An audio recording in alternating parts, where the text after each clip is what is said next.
Bonsoir, good evening, honored guests, colleagues, classmates, and peers. Welcome to all. Before proceeding, I would like to take a moment to acknowledge the land on which this presentation takes place. As the host institution of this event, McGill University is located on land which has long served as a site of meeting and exchange for many indigenous peoples, including the Haudenosaunee and Anishinaabe nations. McGill honors, recognizes, and respects these nations as the traditional custodians of these lands and waters on which we meet today. We also recognize that Georgian-Gay, Montreal, continues to be home to a diverse population of Indigenous peoples and other peoples. My name is Arjun Alapakam. I'm a second-year medical student at McGill University. On behalf of the Board of Curators of the Osler Library of the History of Medicine and as the co-president of Medical Students' Osler Society, it is my humble privilege to welcome you all to the virtual edition of Del Maestro Family Medical Students' Humanities and Social Sciences Symposium. Today, we'll be hearing from your amazing peers who have participated in the 2020 Pam and Rolando Del Maestro Family William Osler Medical Students Essay Awards. The contest allows for medical students to explore the historical, social, ethical, and often humanistic side of medicine that you don't often get to see. We'll be hearing from many worthy candidates who are groomed by their amazing mentors, addressing topics that span across a broad array of subjects, which we are excited for you to hear, to learn, and to be inspired by. Now, before we go any further, we want to take a moment to recognize and remember Professor Joseph Lila, who passed away last week. Professor Lila was a founding member of the Department of Social Studies of Medicine, and more recently, he was a member of the Osler Library Board of Curators. Medical students who attended the essay presentations in the past years recall his keen attention to the papers and his thoughtful and incisive questions. Please join me and join us for a brief moment of silence.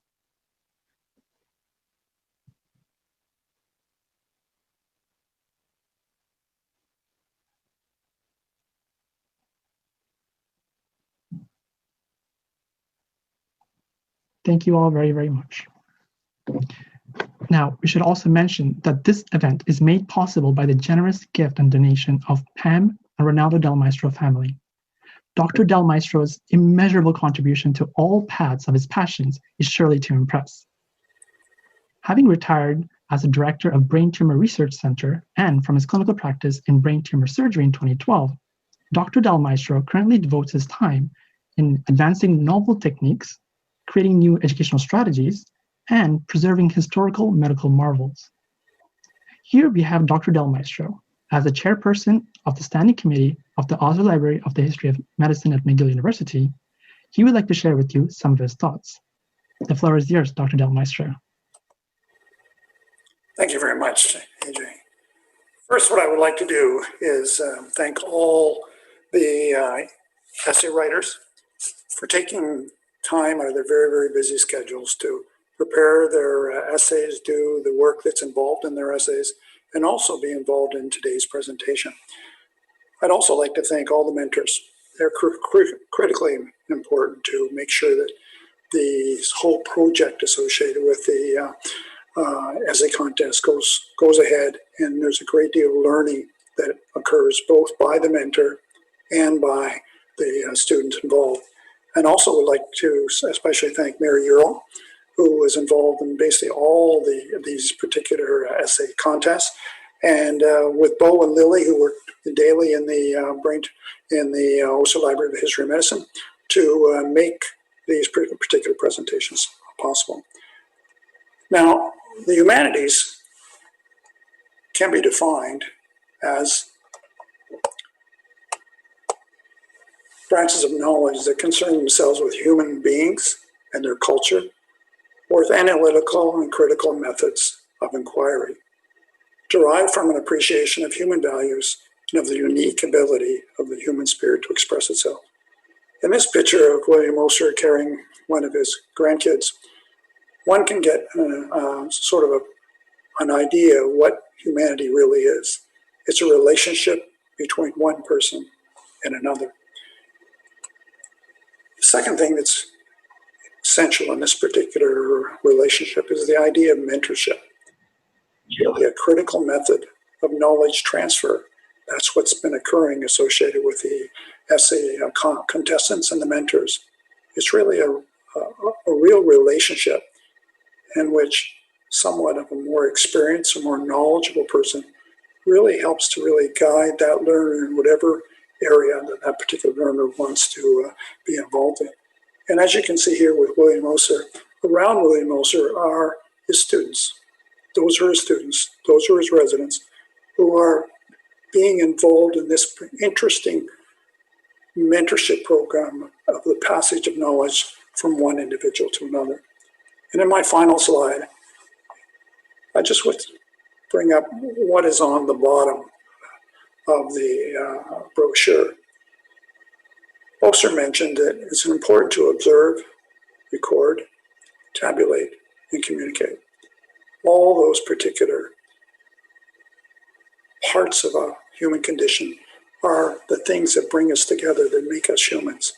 We really have 5 senses. What he basically said was to use all 5 of those senses and know by that practice alone, you can become an expert.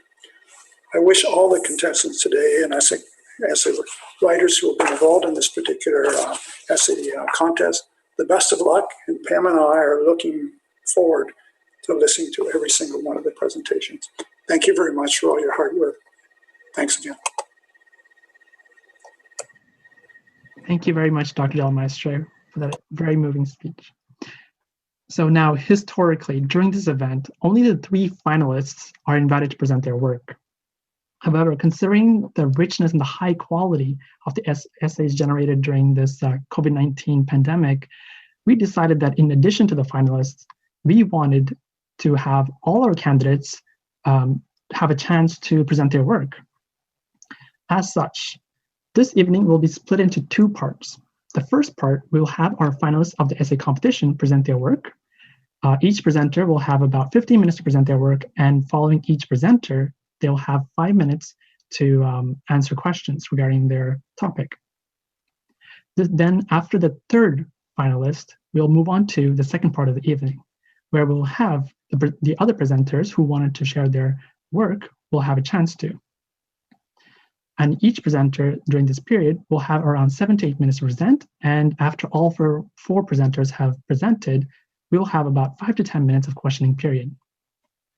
And during this presentation, at any point, if you happen to have any questions regarding the topic, questions to the presenter, or a question in general, please do not hesitate to reach out to us using the email address that is seen on your screen right now, which is osleressays@gmail.com.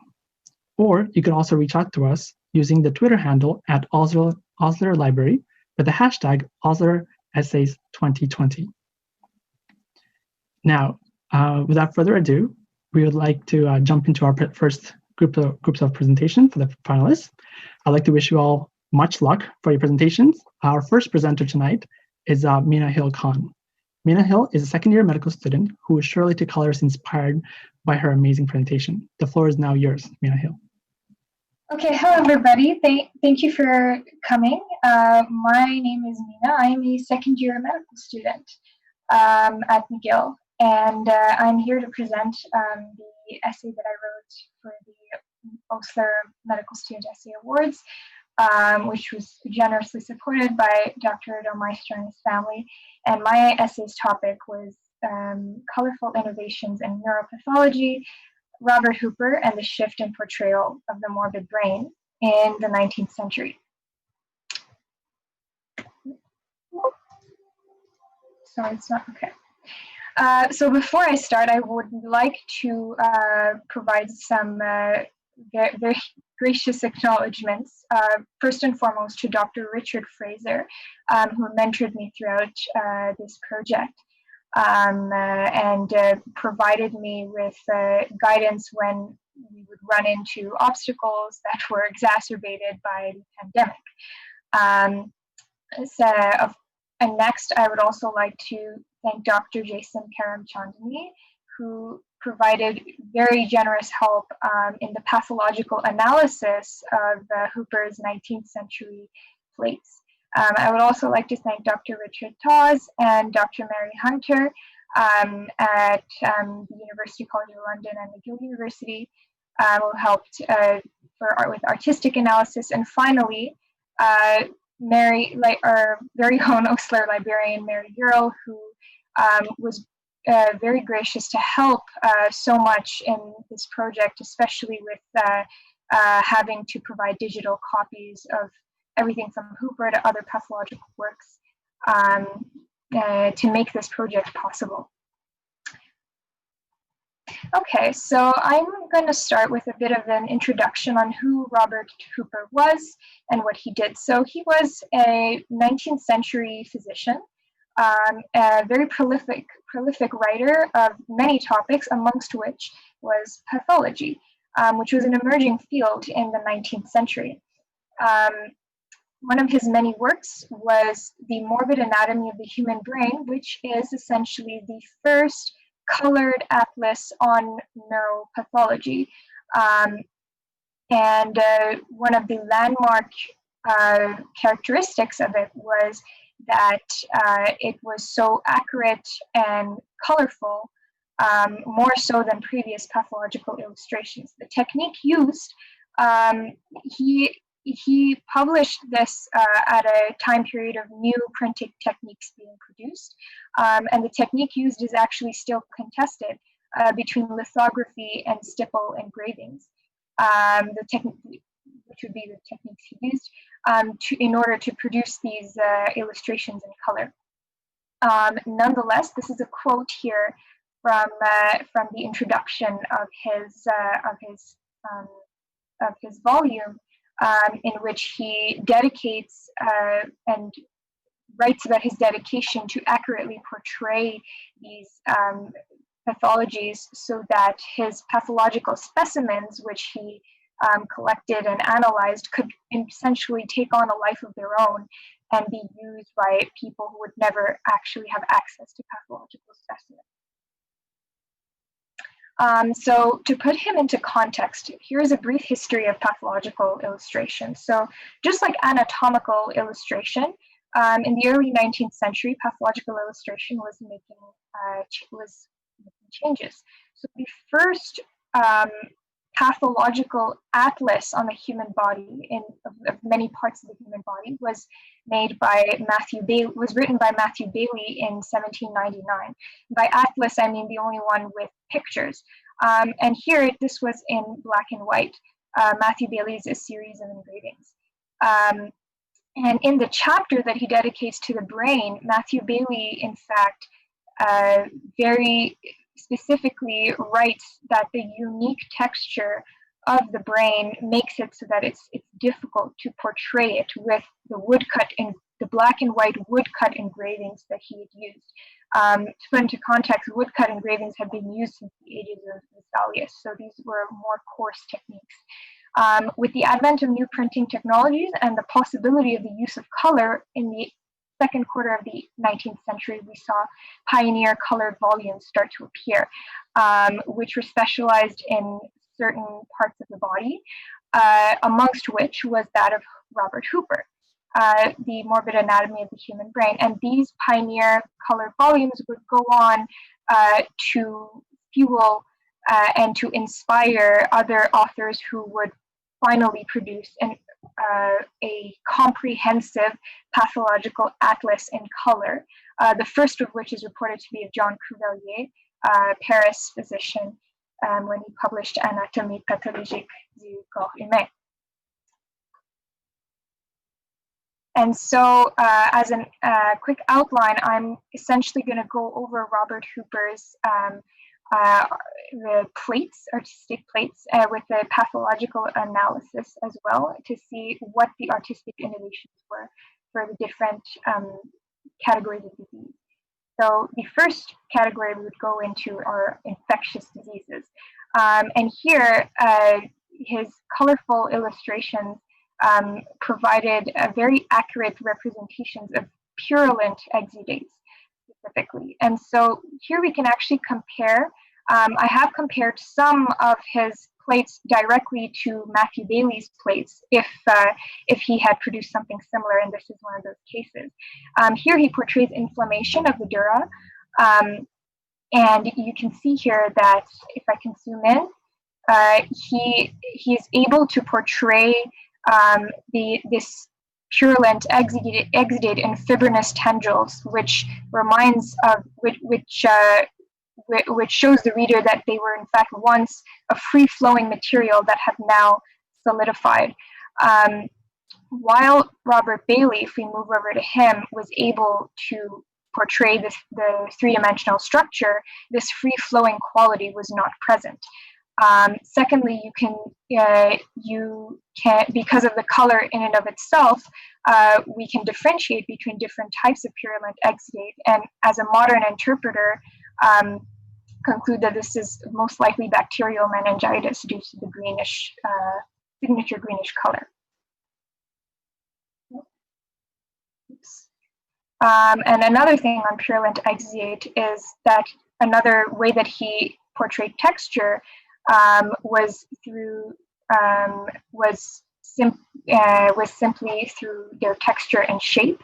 And so compared to the previous one, this exudate is more gelatinous and transparent, and is in fact a signature, a classic presentation of basilar meningitis caused by tuberculosis. So, and superimposed on the anatomical structures, which have been accurately represented as well on the most part, this would provide a contemporary reader with the context needed and the detail he would need to perhaps diagnose or identify or link it with tuberculosis. Secondly, in terms of infectious diseases, color and the detailed use of color allowed Hooper to portray with great accuracy the rubor element of inflammation. So the redness that's caused by the morbid vascularity, as he calls it, of inflammation, and which is most shown here in his other plate on inflammation of the dura mater. As you can see, as you can see here, he in fact is able to show engorged vessels, tiny specks of red, in the form of tiny specks of red, which essentially would not be possible in a black and white illustration. He's able to show that not just in the pathology of, let's say, the inflammation of the dura, but also abscesses over here. Right here. What's more, the three-dimensional, his color gradients and the three-dimensional texture that he provides is able to delineate the superior sagittal sinus here as well.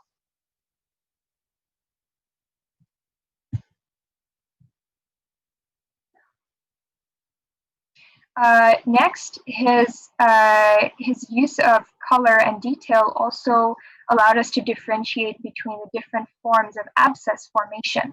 And so here, if I bring your attention to this particular illustration here, you can see that all of these are abscesses, by the way, and in this particular illustration here, you can see that the texture with these chunky uses of gold and brown the texture is quite rough and unorganized. So the modern reader may conclude that this is an unorganized or newly forming abscess.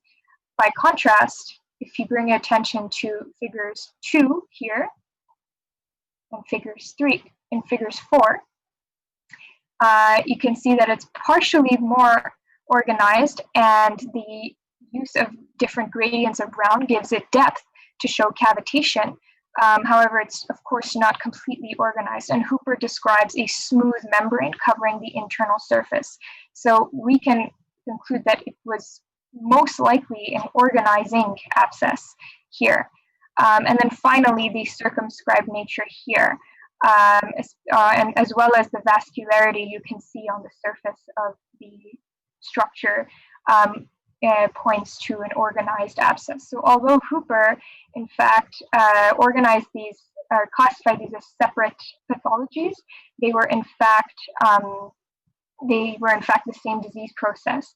And it would have been, and he made it much easier for his contemporaries to observe that, even though he did not explicitly classify himself.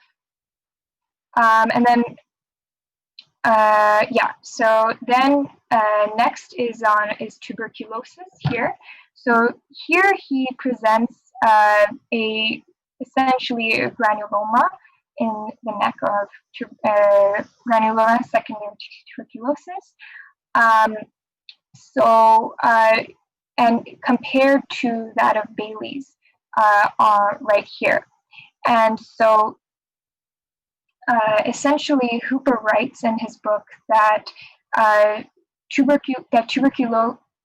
tuberculosis masses are often confused with other tumors, and he highlights the cheese-like appearance of caseous necrosis that we see in granulomas. And moreover, he illustrates that, which is the most important thing here. So it's actually quite possible that Bailey misdiagnosed these as scrofulas, and in fact, Hooper suggests that Bailey did misdiagnose his scrofulas here, and he made it easier for people to differentiate between other tumors and the cheese-like appearance of granuloma as well, by illustrating it in detail. Okay, so the most significant finding that he had, and perhaps the most landmark illustration that he made, was in neoplasms. And so one of the things that he was able to highlight was the different attributes of tumors, of brain tumors, and one of those attributes being the differentiation between a primary and a secondary tumor and the different characteristics these hold. So in figure 1 right here, you can see that he actually diagnosed, we can conclude that it's an intraparenchymal tumor, most likely due to the color similarities and the whiteness of it. However, over here, the use of color allows him to essentially show a metastatic melanoma in the brain by showing black dispersed tumors, as well as showing a unique blood supply right here of one of the metastases. Excuse me.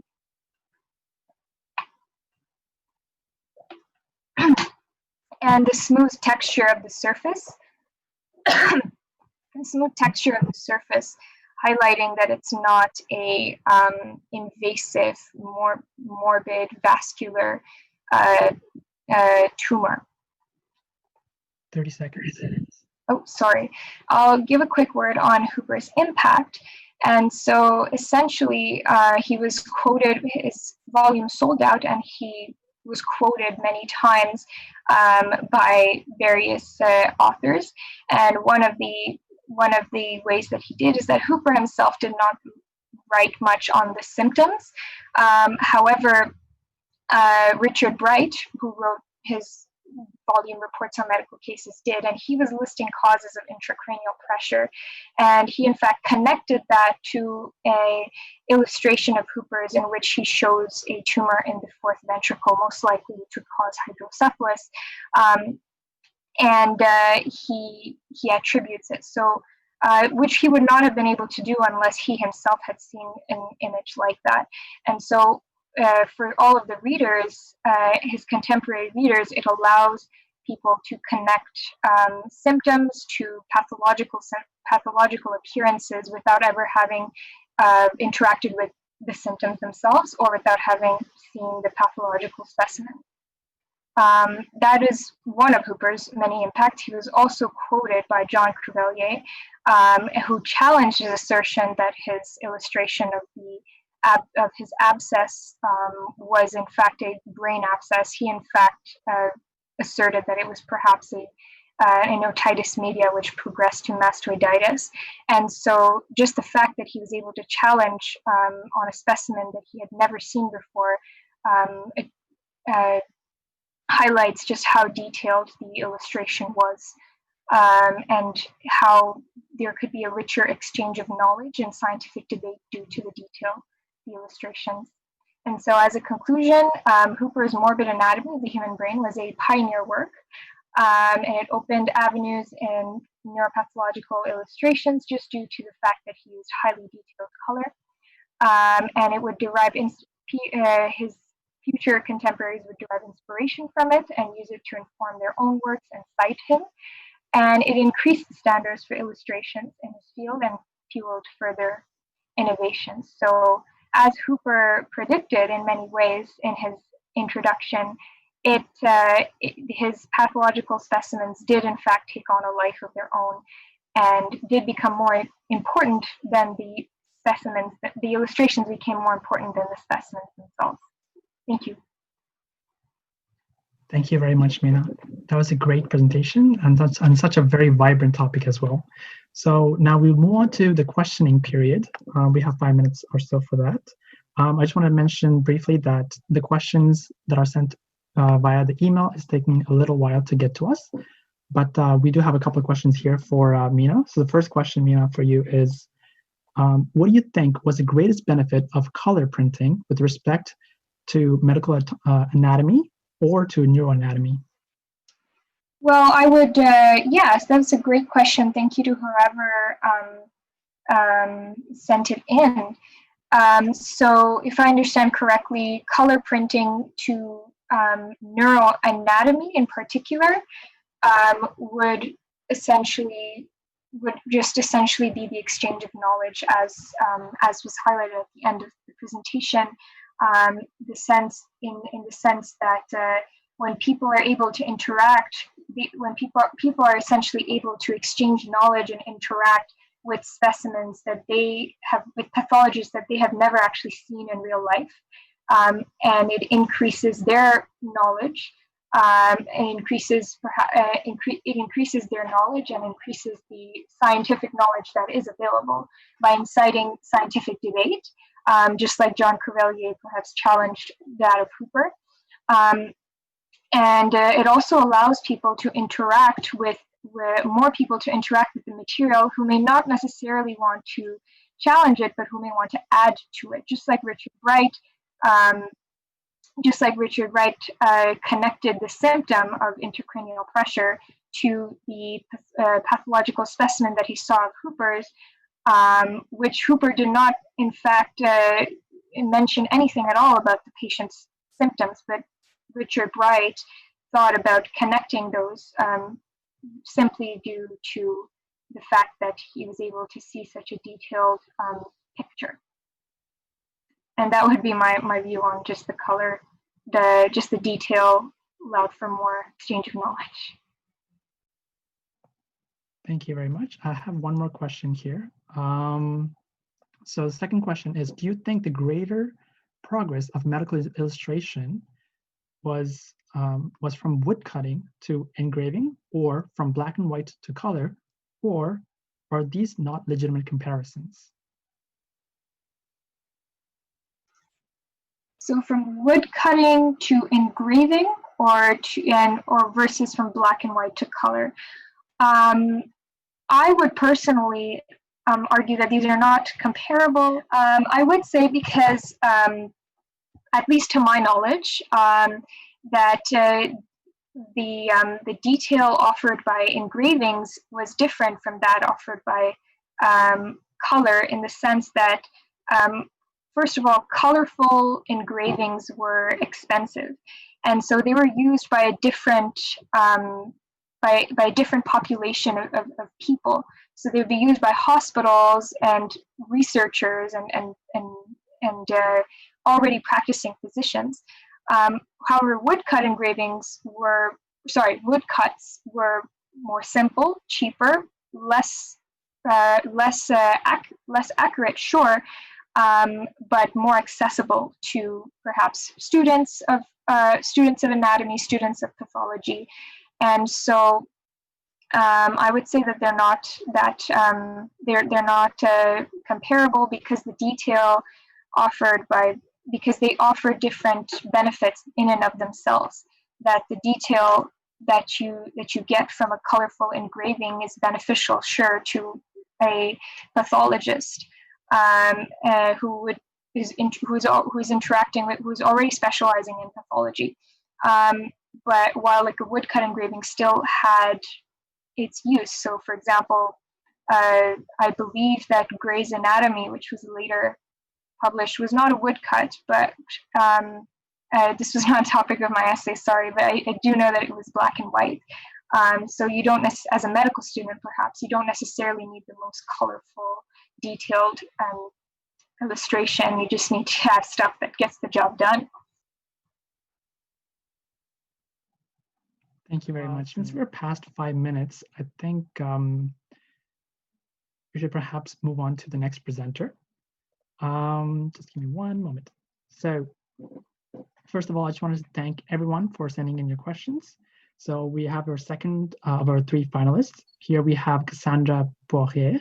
Cassandra is a 4th-year medical student who, as I understand from her project's title, will be presenting on a transcendent topic, if you will. So go ahead, Cassandra. Thank you for that introduction, Arjun. So I'd like to begin by thanking the Osler Society and everyone here tonight for this opportunity to present my work on shamanism, which I've done thanks to the mentorship of Dr. Ian Gold. It really is an honor to be presenting tonight on the path of the wounded healer. Now, I'd like to begin the presentation with an opening quote from Lafitau. Just one moment. They have some inequality which partakes still more of the divine. We see them go visibly into that state of ecstasy which binds all the senses and keeps them suspended. The foreign spirit appears to take possession of them in a palpable and corporeal manner, and so to master their organs as to act in them immediately. It casts them into frenzies of enthusiasm and all the convulsive movements of the Sibyl. It speaks from the depths of their chest, thus causing the fortune tellers to be considered ventriloquists. In the state of enthusiasm, their spirit seems absorbed in that which possesses them. They are no longer themselves, in whom the outside spirit operated in such a way that they did not know themselves, but they had no feeling and did not feel any hurt during that time. So this quote was taken directly from Lafitau's publication in 1724, which I was lucky to get a copy of through the library. Now, however strange this may appear to you, these states of consciousness that Lafitau described at the end of the 18th century, they are far from unique. Shamans, of whom Lafitau writes, have enticed the curiosity of academics for decades.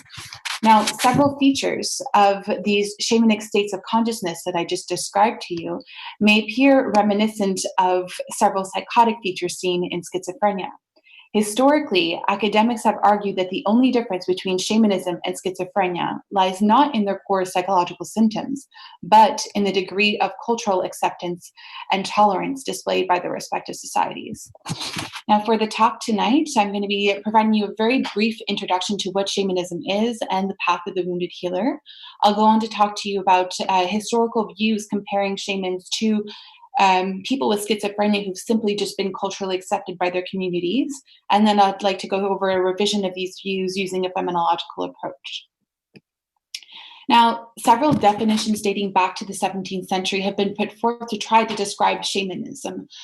Terms such as medicine men, diviners, witch doctors, mediums, healers, masters spirits, and masters of ecstasy have all been put forth to describe these practitioners of this body of healing traditions, but without taking into consideration the myriad of differences that exist between these practitioners worldwide. Now, the difficulty in trying to establish an all-encompassing definition or label lies in the ethical dilemma of who is writing the definition, what their academic background is. Is it art, anthropology, sociology, psychology, religion? And why do they need to establish a definition in the first place?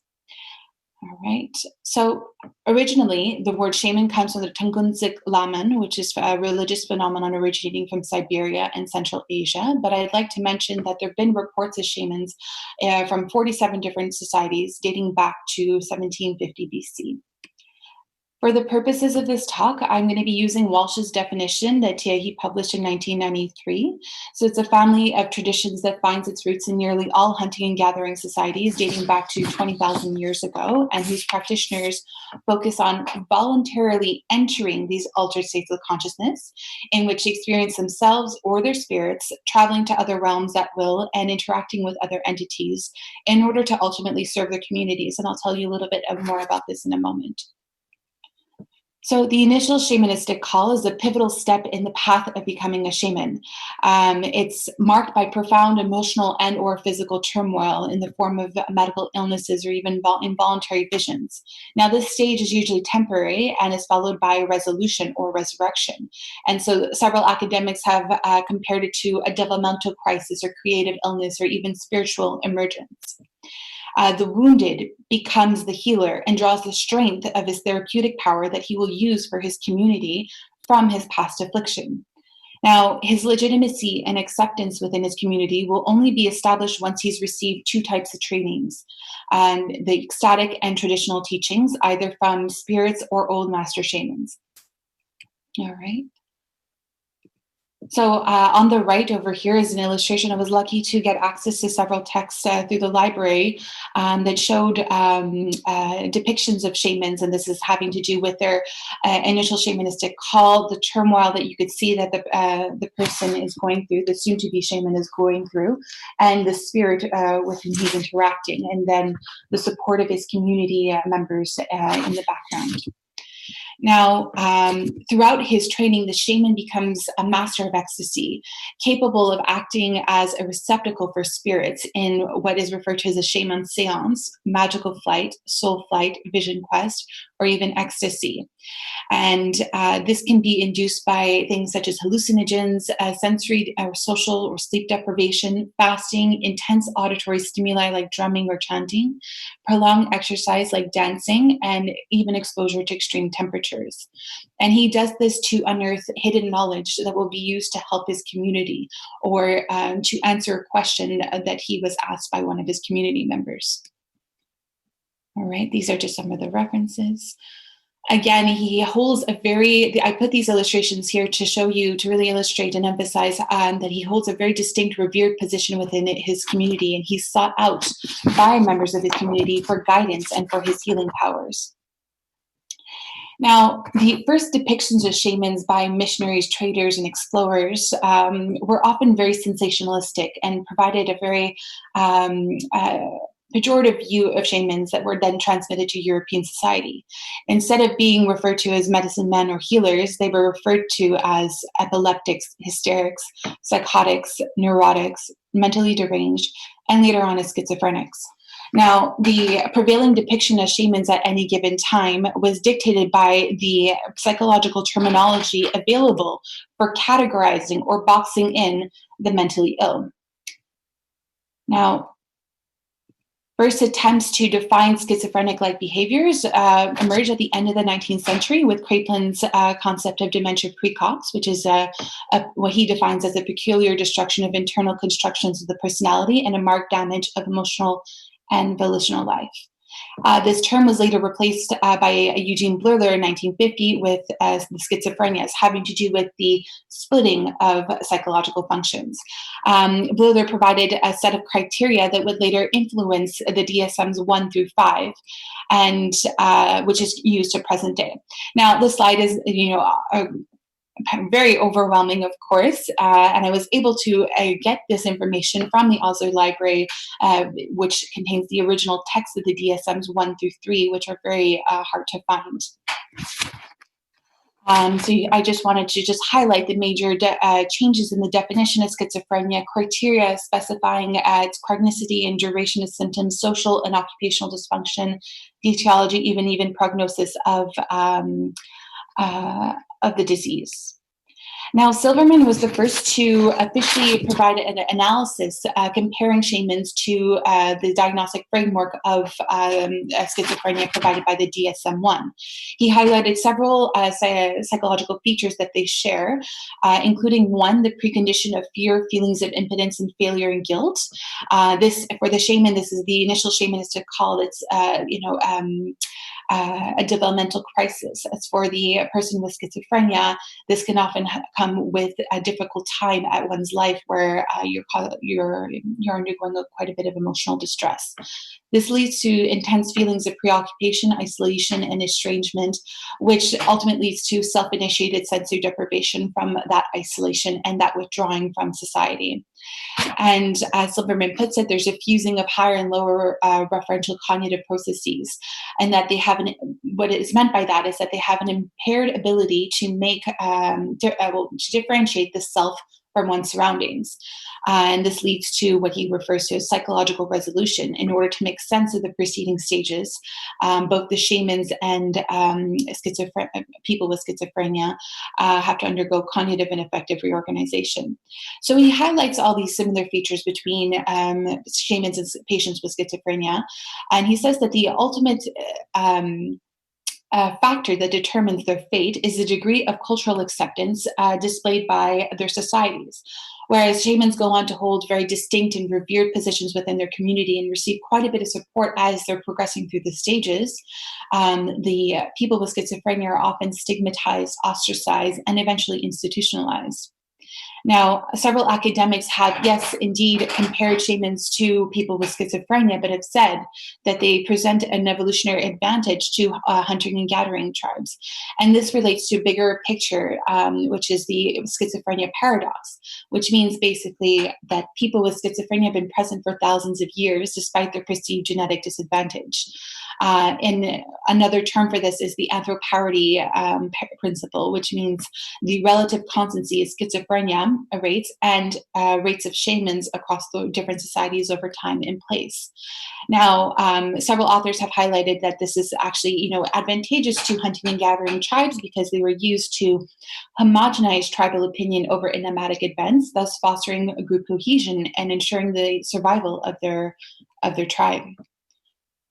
All right. Now, I've presented quite a few, primitive and even colonialistic views of shamans, comparing them to culturally accepted people with schizophrenia.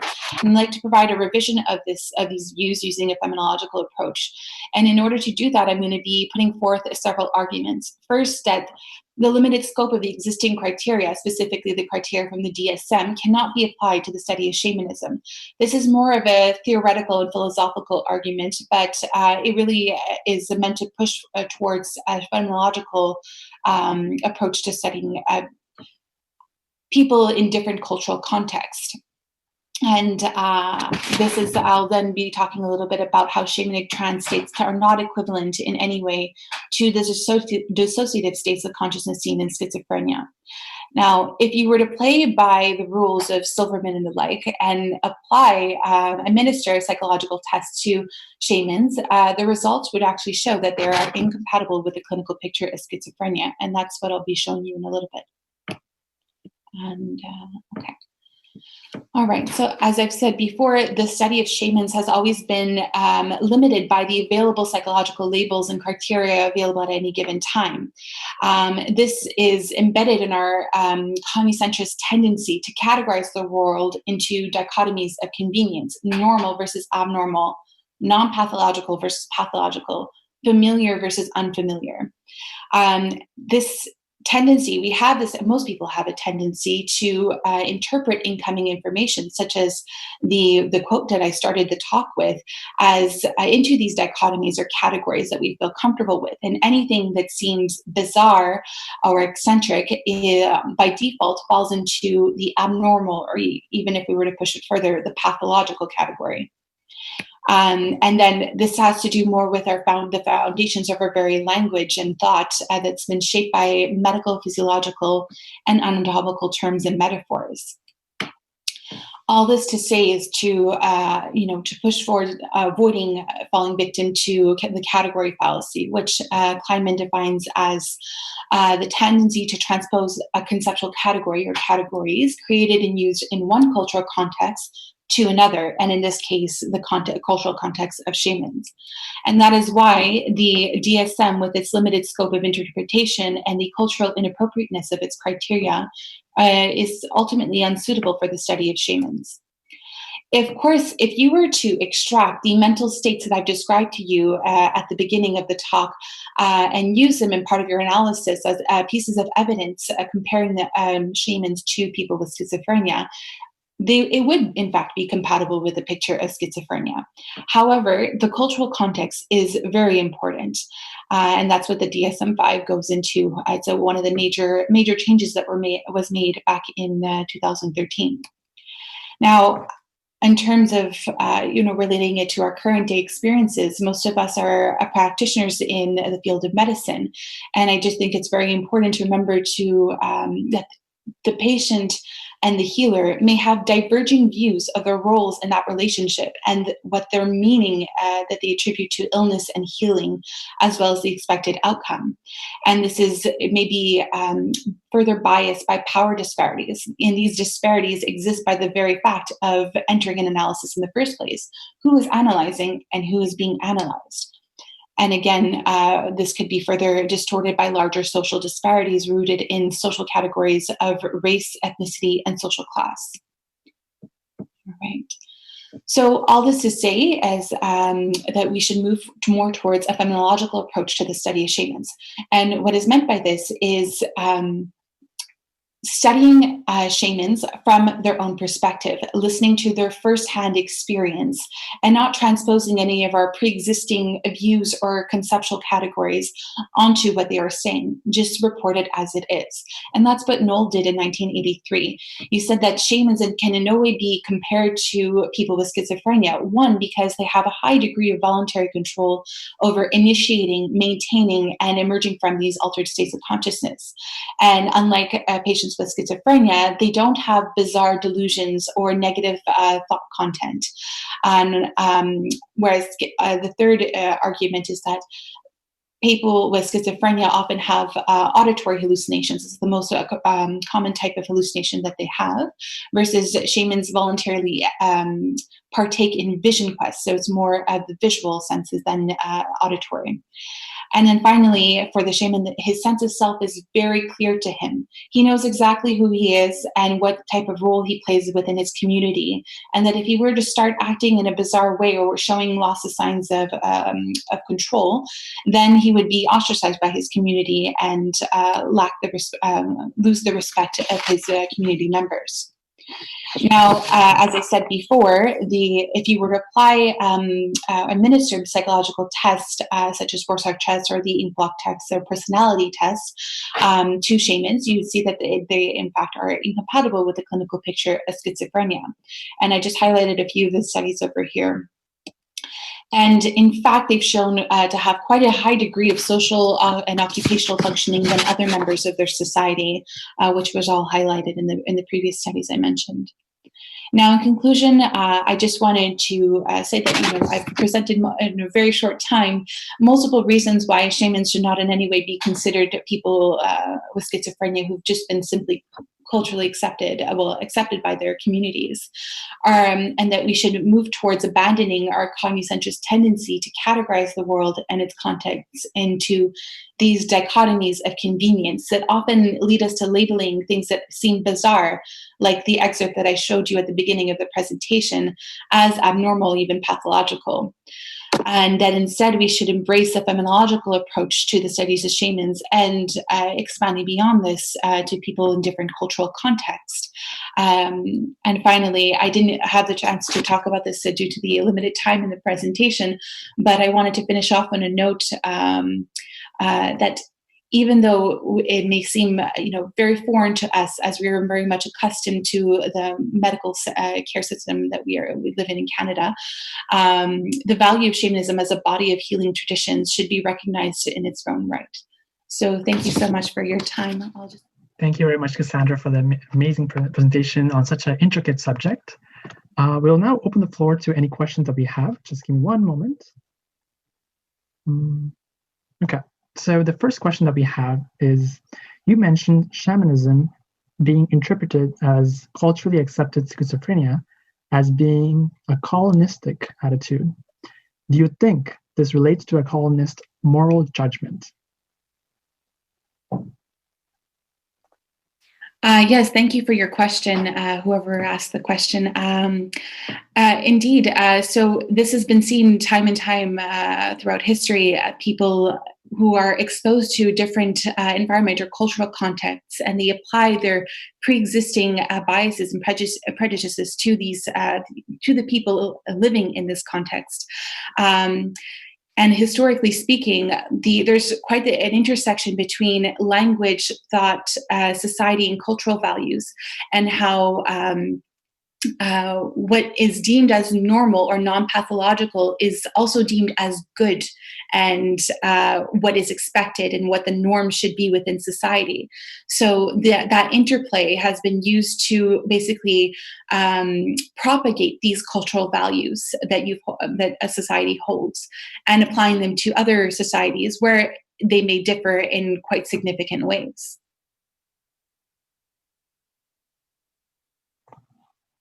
Mm-hmm. I have one more question for you, if that's okay. So here it says, given that shamans can maintain conscious control over their experiences, whereas people who suffer from schizophrenia cannot, would you say that shamanic experience can be considered a form of schizophrenia without its cognitive impairments, i.e., a lucid form of schizophrenia? Second. Okay. Yes. Well, it's interesting. I didn't have the time to go over this because in another separate work, I went over teasing out all the different characteristics and behaviors that are displayed by shamans and people with schizophrenia. But in fact, in the DSM-3, it's clearly stated that hallucinations must not be under voluntary control. And so for that reason, whoever asked the question about shamans just having lucid dreams or lucid hallucinations where they are conscious afterwards, it in fact does not apply if you were to play by the rule book of the DSM. But indeed, this has been, subject to much debate over decades of academics, trying to move away from that model. So I hope I've answered your question. Thank you very much, Cassandra. So for the purposes of time, we'll move on to the next presenter. So our last presenter of the night is Saman Arfaie. Saman is a first-year medical student, and he'll be presenting us on a case that is very much melodious, if I can make a pun from that. So take it away, Saman. So it's a pleasure to be here. As Arjun mentioned, my name is Saman, and today I'm going to give you a musical illustration between the German composer Robert Schumann and his mental illness, and we're going to look at an analysis, looking at pieces, looking at music, and see what the relationship is to musical genius. First and foremost, I want to thank the Del Maestro family for making this possible, Professor Roman Cook for her mentorship, Dr. Hagel, and all my other wonderful colleagues and friends. So these are the objectives. We're going to be looking at the impact of mental illness on the creative process, specifically of someone that was one of the greatest romantic composers of the 19th century. And how did that influence, how does that creativity influence the course of the mental illness? So this will be a brief overview. I don't want to read through the slides. The first section is musical and biographical. We're going to look at his family history. We're going to look at two examples from Schumann's Carnival, Opus 9, a very interesting piece.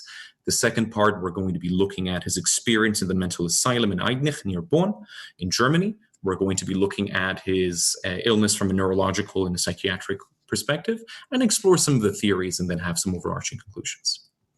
Okay, so Robert Schumann was born in 1829, and he's the best case to use because for the majority of his adult life, all of his correspondences are recorded.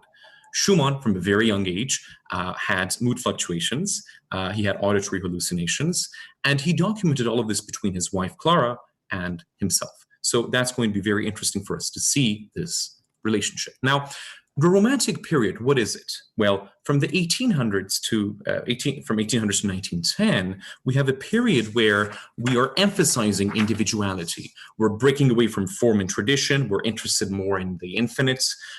There is a place where, nationalistic identities come into place. We have here Franz Liszt, the Austrian composer, writing his rhapsodies, Hungarian rhapsodies. We have areas where composers are really innovating form and breaking away from that. And of course, this is a place where we find extreme subjectivism that Schumann himself was the proponent of. Okay? So Schumann, his father, was a bookseller, and Schumann in his early life was impressed with these three German authors. Jean-Paul specifically, he took his ideas of inspiration, of mania, from some of these characters, and he incorporated them into the musical score. E.T. Hoffmann comes to mind, the German polymath Goethe, Schumann was very much influenced by, and some of the ideas of genius that we're going to talk about kind of relates to these figures. Okay? So now I'm going to read this particular visionary insight for you, because back in the period, there was no DSM criteria. And when we think about mania, it was really about the idea that endows the person with a genius, with the ability to create, with the ability to be gifted and possessed, and to do things that others were not able to. So that was the view at the period of the time that was given to people with these particular traits. So again, that's what we observe in the 19th century period. Okay, this is a very key slide that I want to explain. This is a hypothetical pedigree of segregation in Robert Schumann's family. Robert himself is here, right? So males are in squares, women are in circles, affected individuals are shaded. So it has been stated, and it's been clear, that Schumann's parents were manic depressive. His sister Emily, 37, commits suicide. Schumann himself attempts suicide on 3 accounts.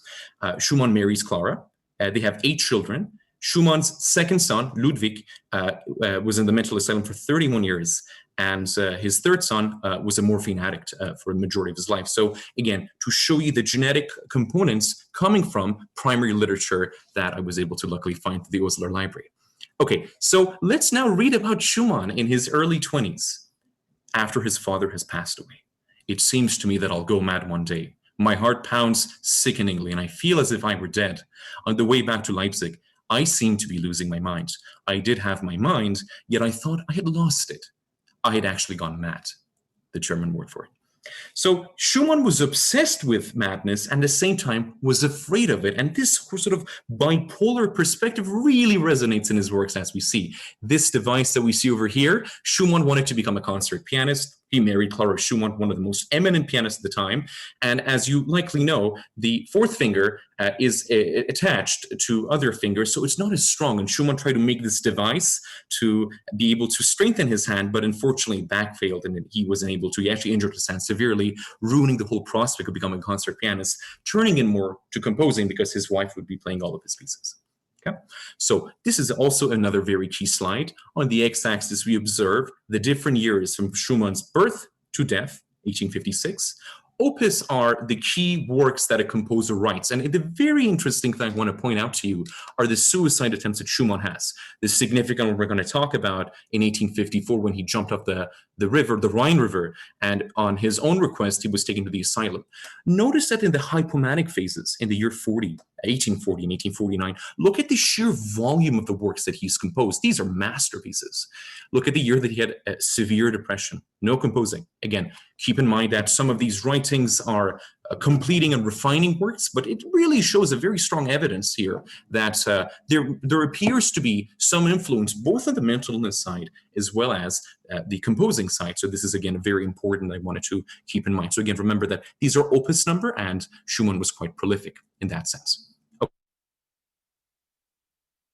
Schumann, in 1833, makes a society. He calls it Davidsbündler. And what this is that he comes up with these interesting pen names of fictional characters. The 2 primary ones are Florestan. The name comes from Beethoven's opera Fidelio. He's wild, he's exuberant, he's excited. He's also very impatient and very assertive. And on the other side, we have Eusebius. Eusebius coming from the 4th century Christian martyr. He is serene, reflective, melancholic, introspective. The most important point here is that Schumann refers to them as if they are real people, again, influenced by his mental conditions. This is where the birth of Charakterstück, or character pieces, come into place. And the Carnival, which is a very interesting case, is 21 little bits and pieces where Schumann is putting in real people like Niccolo Paganini and Chopin, and also fictional characters like Eusebius and Florestan. And remember that Schumann's obsession with details, at the time, he was going to be engaged to a woman called Ernestine, and she was from a town called Asch. Asch is spelled A-S-C-H. Now in German, S corresponds to the B flat.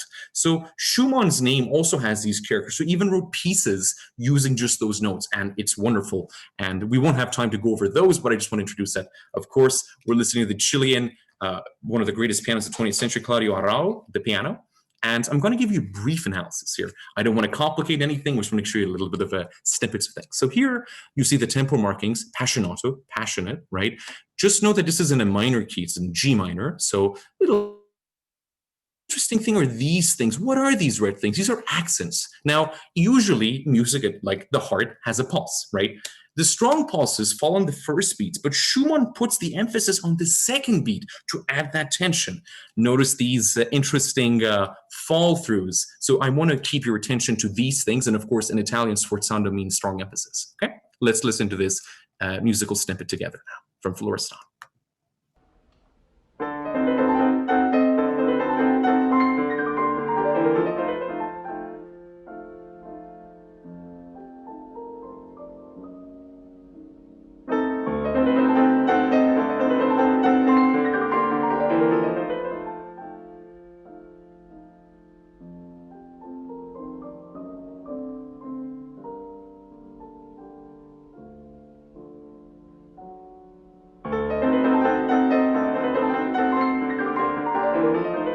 So really seeing that sense. Now, of course, I'm also going to talk about Eusebius. Remember the serene one. Now, sotto voce means in a singing voice. The tempo is much slower. It's in a major key as opposed to minor key, E flat major. Notice these green. These are the textures. The melodic lines are more expanded. And we're going to listen to that and pay attention to the mood that Schumann cultivates here.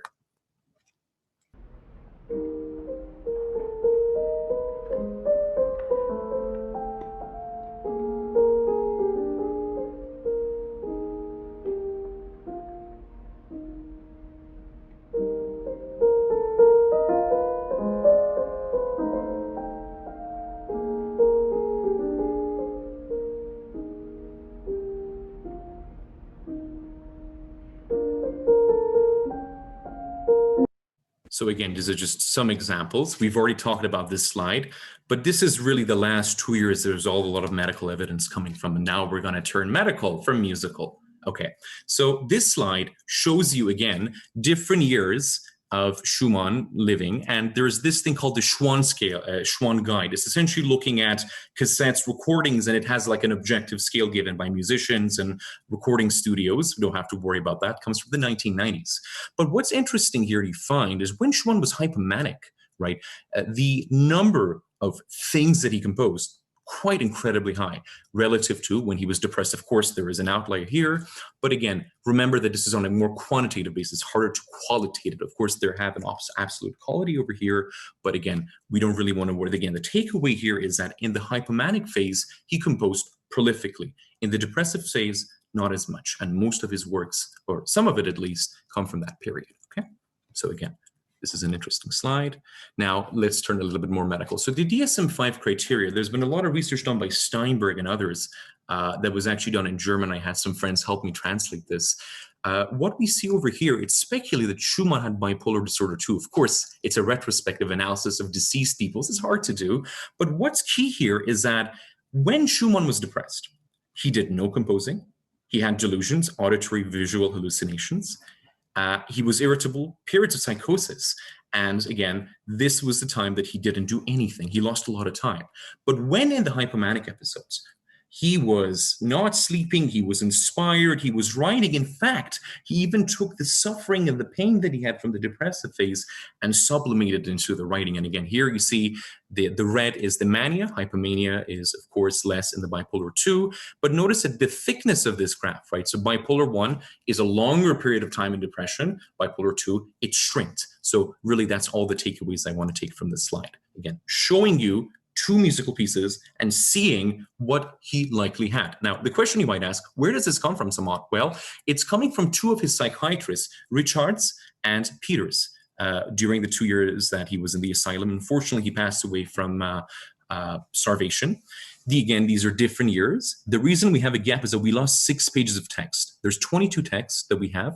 And again, you see that if you're grading it on a numeric scale, and that's what they used back then, he really is fluctuating, right? I mean, he's hitting 10 many times. He's at 1 or 2.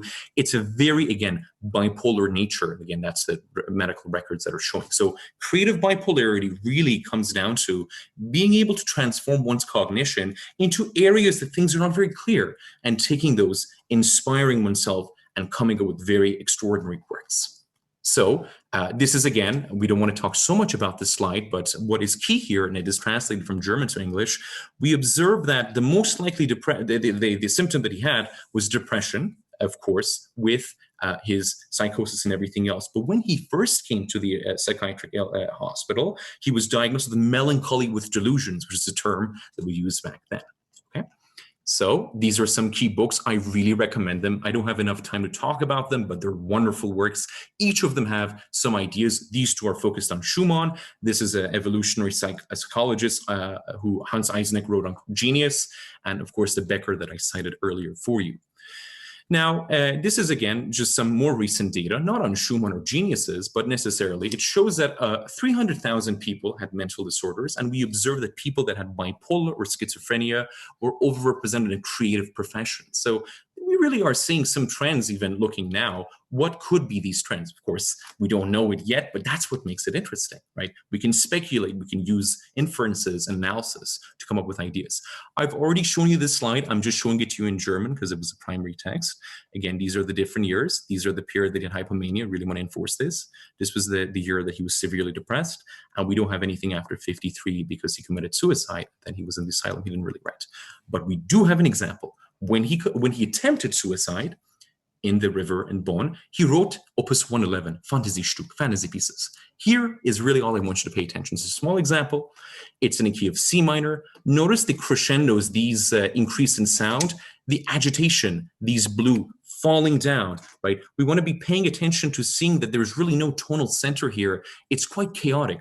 And again, in German, this is in English, we see here, it reads very quickly with a passionate presentation. So what does that mean? Let's hear the great Vladimir Horowitz play this for us.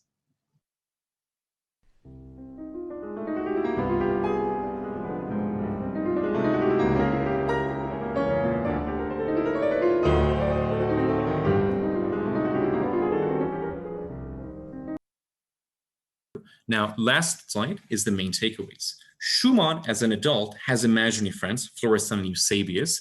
This is a sign of creative imagination and psychosis. They're together, they're conglomerated. Schumann's hypomanic episodes likely contributed to his creative achievements and key works that we saw. Contrasting thoughts between music and depressive episodes foster genius, this dialectical Hegelian idea that we have converging and diverging ideas coming synergistically together. And last and not least, as a composer, as a musician, as a non-musician, listening to these works as a performer or, again, as a listener, knowing Schumann's life and his Geist, his spirit, really helps clarify much of this music again, because at the time, this was really not fully well received until much later. So these are the main takeaways. I'm done. I just want to thank many mentors, many colleagues, many friends.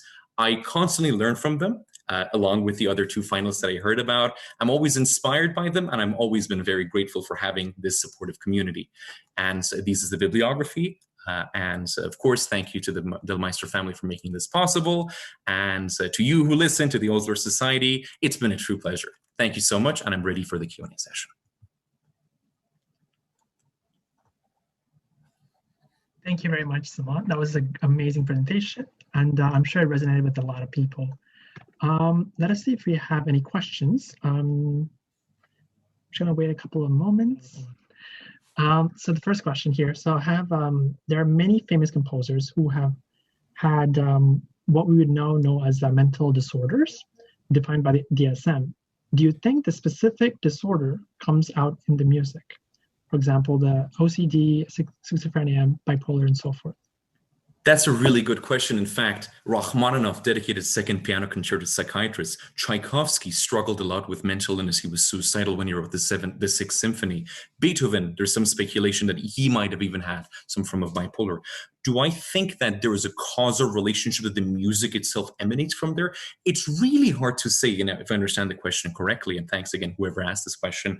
But I think what's really important, really what I want to have the takeaway from this presentation is that having background, having a historiographic background about the composers and understanding the music, it really helps in appreciating episodes. Like we heard the Fantasie Stück, but what was it about the dissonance? Again, look, this is before we get to the atonal period, but we are already seeing some signs of experimentation. So I really do believe, and there's two main camps, of course, those who say the music is the definitive, we don't need to worry about the history or whatnot, we look at the piece only. Okay. There's the other camp who says, no, we need to look at everything and synergize it. I don't want to put myself in camps, but I think that it really helps to appreciate, understand, not just the music, but the mental illness. I cannot really comment on schizophrenia and others because I haven't done as extensive research on Tchaikovsky, Beethoven, or Rachmaninoff. But whoever asked this question, you're more than happy to email me or contact me. I'd be happy to respond in more depth. Thank you, Arjun, for that question. Thank you, Saman. Let's see if we have more questions. If not, all right, I think we can move on for now. So first of all, I just wanted to thank our amazing 3 finalists. All 3 presentations were amazing work. The topics were superb, and I would like to wish you all much luck for the next phase of your essay evaluations. And I'm sure the judges will have a difficult time choosing the winners and ranking them because you guys did an amazing job. I'm sure I also want to mention your mentors. They did an amazing job helping you guys create such amazing works. So now let's move on to the second part of the evening. So as we mentioned before, since we want to maximize our exposure to the variety of subjects that were created during this Osler essay competition, we want to also give our candidates the well-deserved recognition by allowing them to also present their works. So now we'll move on to the second portion of the night where the other candidates who are interested will give us a brief glimpse into their different topics in quick succession. So they'll present for 6 to 7 minutes, 7 to 8 minutes actually, sorry. And after all 4 presenters have presented, we'll move on to the question period. Once again, I just want to mention that if you want to ask any questions, the email address is osleressays@gmail.com. And the Twitter handle is @OslerLibrary with the hashtag OslerEssays2020. For this portion of the evening, as I mentioned, since the questions are going to be at the very end, please direct your questions to which presenter you want us to ask the questions for. And if it's a general question, mention that as well during your emails. So now for our first presenter, our second part of the evening is Jenny Jeng. Jenny is a second-year medical student. Jenny, a really trooper. Although she couldn't make it here for tonight, she has pre-recorded a video for us regarding her topic. So here it is. Hello everyone, my name is Jenny Jing. I'm a second-year medical student. I'm here today to talk to you about my paper, A Need to Renegotiate Physician's Social Contract in Sports Medicine. I'd also like to take this time to thank my mentor, Dr. Gordon Bloom, for his guidance on this project. Sports hold an important place in society. They have served as a source of national identity and pride. 4.7 billion people tuned in to watch the 2008 Olympic Games. That was approximately 88% of the population that had access to electricity at the time. I'm sure you can think of a time when sports has been relevant in your life, directly or indirectly. With the sports industry growing in net worth, its practices are worth paying attention to. Of course, when it comes to medicine, biomedicine has made many advancements that have benefited athletic performance and athletes' overall health. With 97% of athletes report being injured at some point in their careers, physicians are pivotal in sustaining their health and in sustaining high-level sports leagues.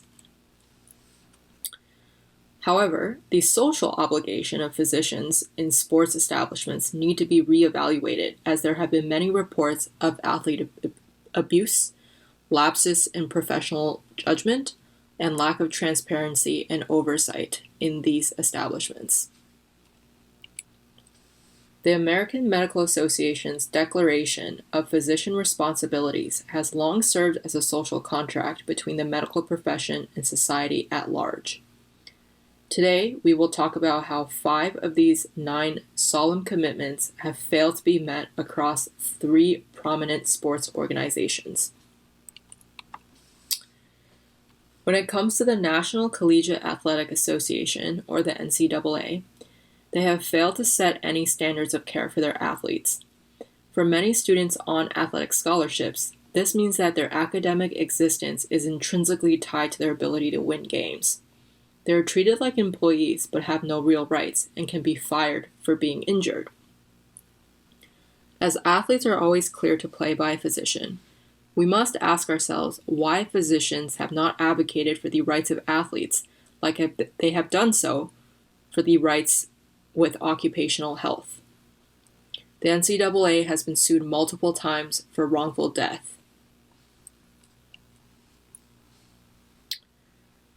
The NFL, or the National Football League, had a committee called the Mild Traumatic Brain Injury Committee, where physicians worked to undermine research linking chronic traumatic encephalopathy, or CTE, to concussions sustained in football. They lied to U.S. Congress regarding the availability of evidence supporting CTE. They fabricated data to disprove the link between football concussions and CTE, similar to how the tobacco industry tried to disprove the link between smoking and lung cancer. However, the only consequence for these physicians was being asked to resign from the NFL, as a settlement was reached between the NFL and the thousands of players that sued the NFL for withholding information about brain injury. This is unacceptable. Most egregiously, in the case of Larry Nassar, he abused more than 500 girls and women, including 9 Olympians, for nearly 30 years, under the guise of medical treatment. It was, and it still is, federal crime to report any suspicions of child abuse. Given this time frame and the heinous nature of his acts, it would be hard to believe that no other physician, a part of USA Gymnastics or the U.S. Olympic Committee, were aware of Nassar's crimes. They are still being investigated by the U.S. Department of Justice as of today. Sexual abuse aside, it is egregious that this culture has allowed for the dismissal of legitimate health concerns like that of Olympian Jamie Danchar. Society must hold physicians to their social responsibilities by asking legislators to set consequences for breaches of professionalism in elite sports institutions. Currently, it seems like they have no oversight there. Just like patient safety committees in hospitals, athletes also need to be given a stakeholder position in creating safe institutional policies with transparent documentation of agreements between relevant authorities. This must start at the doctor-patient level, where many athletes are dissatisfied with physicians prescribing time off as a major therapy. Physicians and athletes must make shared decisions together that involve open and honest discussions regarding performance and medical risks. The British Athletics Association has already created a model that has earned their 2012 track and field team Olympic gold. The Integrated Performance Health Management and Coaching model proposes multiple levels of oversight, with more than one physician looking out for the wellness of the athlete. More importantly, the athlete has final say on the decision to perform, with input from coaches and doctors working together. This works to minimize abuse and encourages injury reporting. This model also reshapes the nature of the doctor-patient relationship by changing the narrative of the clinical history in a way that encourages follow-up and injury disclosure. This model encourages physicians to value the thoughts and feelings of the athlete, which may not align with the standard patient. It is with hope that many sports institutions will adopt this model, as it has evidenced success in winning and to keep athletes healthy. Thank you so much for listening to my talk.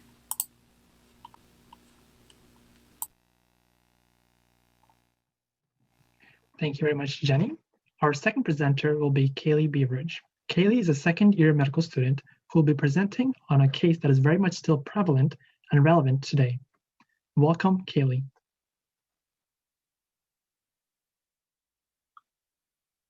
Okay. Hi, everyone. My name is Kaylee Beveridge, and I'm going to be talking to you today about the anti-vaccination movement. And I've always found vaccines to be fascinating. I think that they're such a show or a product of the time and place in which they were created.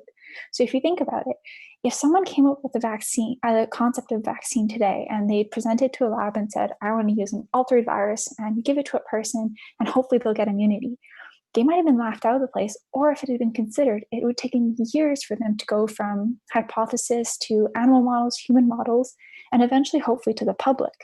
But because the idea of the vaccines came up in the 1800s, where there was no ethical review boards, there was no strict guidelines on this, Dr. Edward Jenner was able to go from his observations and hypothesis to experimenting, questionable on the practices of doing on a young child, but then he was able to spread it to the public in a relatively rapid fashion. And what's interesting about vaccines is that the birth of the vaccines and the birth of the anti-vaccination movement was actually almost simultaneous. And both of these have actually persisted to today. So if you're wondering why we're talking about the anti-vaccination movement, it's actually just because it is still so popular today. And it's grown in popularity across the world to the point where in 2019, the World Health Organization actually listed vaccine hesitancy as one of the top 10 global health threats, among things like antimicrobial resistance and HIV or Ebola. So this shows just how important it is really to understand the anti-vaccination and just how and why it's persisted for so long. So to understand a bit about the anti-vaccination movement today, we're going to start by taking a look back and seeing just how it started. So all the way back to Dr. Edward Jenner, who's responsible for the first smallpox vaccine that was he wrote about in 1801. Now, at the time, the treatment or the preventative method for smallpox was actually variolation. Now, this was a technique in which they took matter from the pustules of infected individuals who were considered to have a more mild form of disease, and they exposed uninfected individuals to this matter. These people would subsequently develop the disease and then become immune. Now, there's some caveats to this technique, the first being that 2% of patients treated with variolation actually died from the treatment, and that those who did survive the treatment were contagious in the time after until the disease resolved. So vaccination actually had an advantage over variolation in that patients had a lower mortality rate. They were not contagious once they had the treatment, and there was much more ability to scale the vaccine because of the way that it was made. So you would think that Dr. Edward Jenner had just demonstrated a safe method without risk of contagion that would help stop the spread of smallpox, the disease that was responsible for 10 to 20% of burials in urban British cities in the 18th century. Yet, rather than being met with praise, Jenner was faced with strong opposition from peers and public alike. But why? So he had oppositions first and foremost from prominent physicians, so from his peers.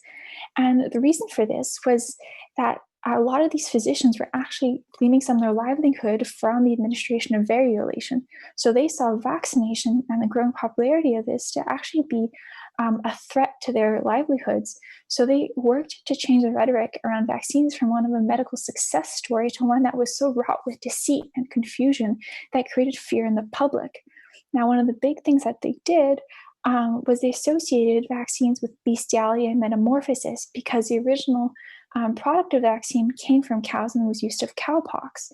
They also associated vaccination with syphilis and moral transgressions. Now, joining the ranks of these prominent physicians came the church, the other power of the time, and they opposed vaccines on two counts. So the first was that vaccines were considered to be a threat to the sanctity of the human body. And the second is that vaccines were thought to go against the will of God. Now, it was believed that if a patient were to recover from smallpox, that would be up to God and it was his decision. But to vaccinate them ahead of an infection was to circumvent the decision of God and therefore be an insult to him. Now, the way that they spread this message was through the use of caricatures and drawings, like these ones. So you can see the two top images are drawings of apparent patients who'd received the vaccine. And the first is a young boy who has this growth on his face. And the second is a woman named Anne Davies who spreaded some horns. And the bottom image is a caricature in which people, after receiving the vaccine, are sprouting different kind of cow or bull-like creatures and are all in different stages of distress. Now, the goal of all of these and the success that they did have was by inciting fear in the people who were being told about vaccines, so they were more skeptical and less likely to want to get one. So all in all, the vaccine from the start faced strong opposition from peers, so from the physicians, and this kind of splayed out into the public discourse, so that instead of being popular and being welcomed by the population, it was actually, they wanted to hold it a bit more at arm's length. Now that's going from the 19th century. Let's go all the way back to today. So since the 19th century, you would think that the pillars upon which the anti-vaccination movement was supported have largely been eliminated. Physicians and prominent health organizations like the WHO support vaccination. The Catholic Church holds that followers have a moral responsibility to vaccinate. And the mechanisms of action of vaccines with their subsequent immune responses are better understood, such that concerns over metamorphosis and syphilis have been eliminated. But the anti-vaccination movement remains present, and the number of vaccine-hesitant parents continues to grow. Why? Well, if you take a closer look at the anti-vaccination movement of today, you'll see that the pillars that supported the previous anti-vaccination movement of the 19th century and those of today are actually very much the same. They've just changed their facade really to suit the fears and the media sources of our current population. So the opposition by prominent physicians has now become opposition and skepticism expressed by prominent public figures like Robert De Niro and President Donald Trump. Associations with bestiality have now become associations with autism, SIDS, immune disorders, and allergies. And the distribution of pamphlets and drawings has now is the use of social media platforms and websites. In addition to all of this, there's an increased availability of online health information and a decreased trust in institutionalized medicine. The culmination is that the fear that was at the center of the anti-vaccination movement of the 19th century is still the center of the anti-vaccination movement of today. And here are some examples of the, modern form of those pamphlets. These are some images I found after a very quick search on Tumblr and Instagram. I also looked on Twitter, and there's a ton of stuff there as well, which are used to incite fear in people or doubt into vaccines, showing all the different consequences. And again, the use of drawings, or in this case, a picture of a child that was affected by a vaccine, really pulls at people's heartstrings and instills fear in them about vaccines. So in sum, vaccines of today face similar challenges to their predecessors. The science of vaccines is measured against the word of prominent and trusted public figures. Vaccine efficacy is called into question by unfounded associations with grave consequences, and their opponents' exploitation of fear and emotions is more impactful than the technical communication of empirical scientific research. It is becoming increasingly obvious that the social context has a strong impact on whether or not patients seek and trust medical care. Hence, individual physicians and larger public health authorities must continually monitor societal opinions and norms in order to ease the effects these have on vaccine uptake. Vaccines aim to prevent the complications of disease before they even manifest. The pro-vaccination movement must emulate the very therapy they wish to promote and take a proactive, preventative approach in addressing vaccine hesitancy. I'd like to thank you for listening to me, and I would like to thank my mentor, Dr. Rob Bottas, for his guidance in writing this essay. Thank you.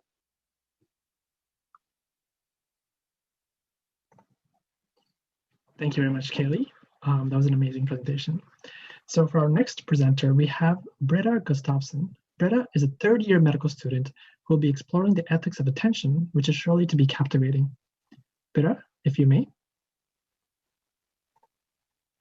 Okay, so hello everyone. My name, as you now know, is Britta Gustafsson, and I'll be presenting my paper that was titled Re-Embodying Medicine, William Carlos Williams and the Ethics of Attention. And really just a quick, brief thank you to everyone that was involved with this project, in particular to my advisor, Professor Miranda Hickman, but also to the Osler librarians and really my peers in the Osler Society.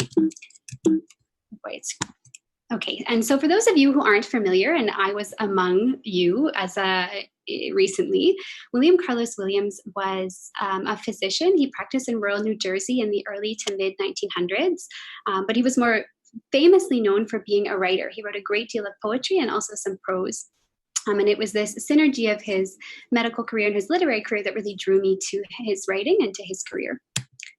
And so again, for those of you who aren't familiar, I wanted to first start by showing you some of Williams's poetry, because he had a unique approach to poetry, and in particular, the way that it looked on the page. And also the way that it sounded. And so I think it helps to see how it looked.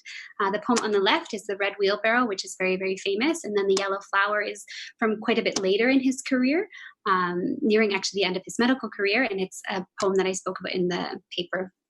And so the title of the paper, Re-embodying Medicine, it really came from this observation that I had had, and as well as from reading some works that have been done about the sort of disembodiment of medicine, and how with all this new technology and the emphasis on efficiency and progress that we have in modern medicine and medical education, which is in many ways fantastic, and I don't discount it. There is also this sense of disembodying medicine. And I think we can all agree that medicine is really fundamentally a bodied experience. And so I thought it would be interesting to see if I could use Williams's work, informed by really his context and his practice as a physician and his literary form, to see if I could find a way of re-engaging our senses and re-embodying medicine. Again, this is the whole idea of the disembodiment of medicine. And so this is a quote from Williams's autobiography. He says, "The poet is not to talk in vague categories, but to write particularly, as a physician works upon a patient, upon the thing before him, in the particular to discover the universal." And I thought this really summed up both his approach to medicine and his approach to poetry. I mean, I think it's really important that we recognize that he was a rural physician at a time when medicine and medical technology was really imagined more than realized. And so his ability to really be a keen observer and a keen listener was paramount in his ability to be able to treat his patients. And so what I tried to do in the paper was defamiliarize some of these practices, so the practices of, say, close observation and attentive listening, so that we are more aware of them as we do them. So I split the paper into two main segments. And so we had acts of outward attention, which had to do with outward attention towards, say, patients, and then acts of inward attention on the self. And so I'll provide quick examples from each that'll hopefully be interesting to some of you. So for acts of outward attention, we had observation and listening, which I will speak about in a moment as an example. Then there was imagination, which really referred to the way that Williams conceptualized imagination as being a way to actually affirm our sensory realities and be more engaged with our surroundings. And then also empathy and sensibility, and how this plays into the practice of medicine really, and how being able to have this imaginative approach and having this poetic imagination of being able to understand possibility and empathize with a patient's own lived experience was really important. So for observation and listening, we'll go back to this poem, The Red Wheelbarrow, which I'll read for you because it's quick. So much depends upon a red wheelbarrow glazed with rainwater beside the white chickens.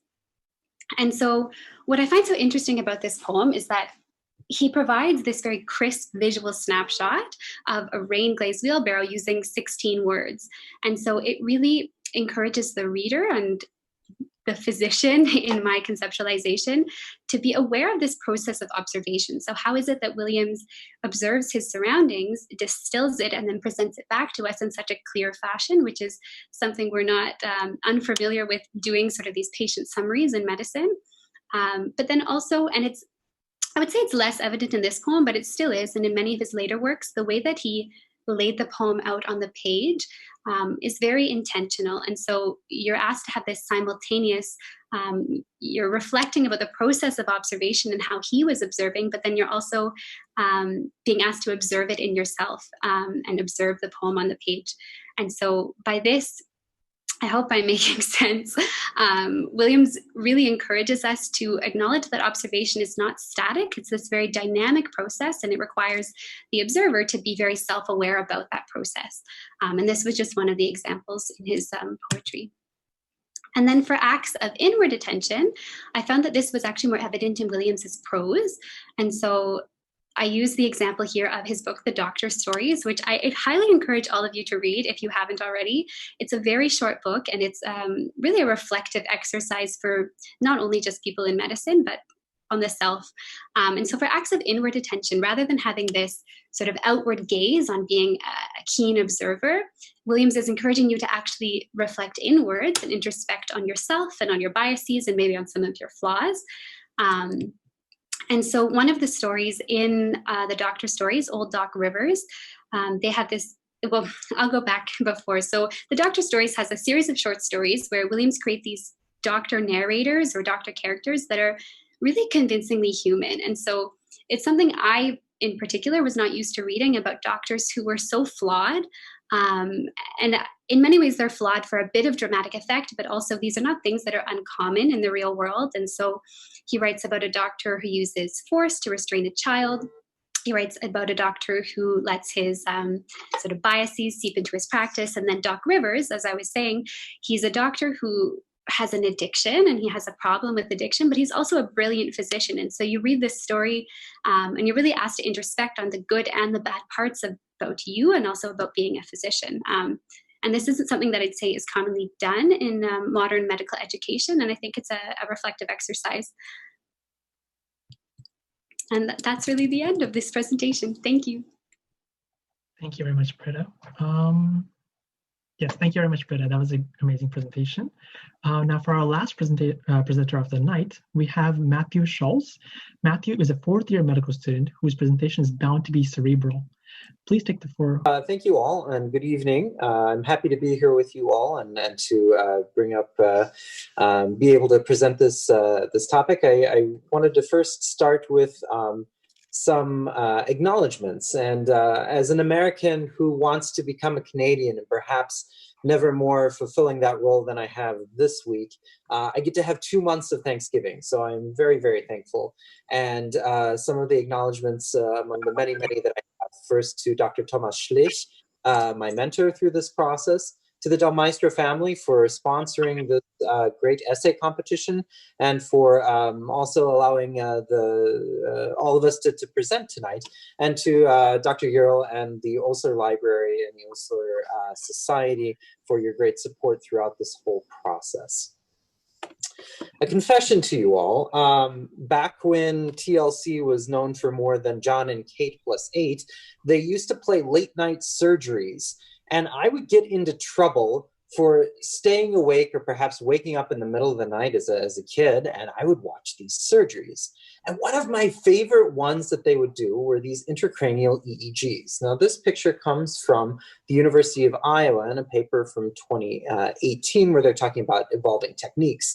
But the thought of this process was fascinating to me because, for one, when they wake people up and have them do different things, how is the person in such a state where they know that this is happening and are responding to cues and yet aren't completely unnerved by the fact that their head is open and people are poking around on their brains? How do you get to that point?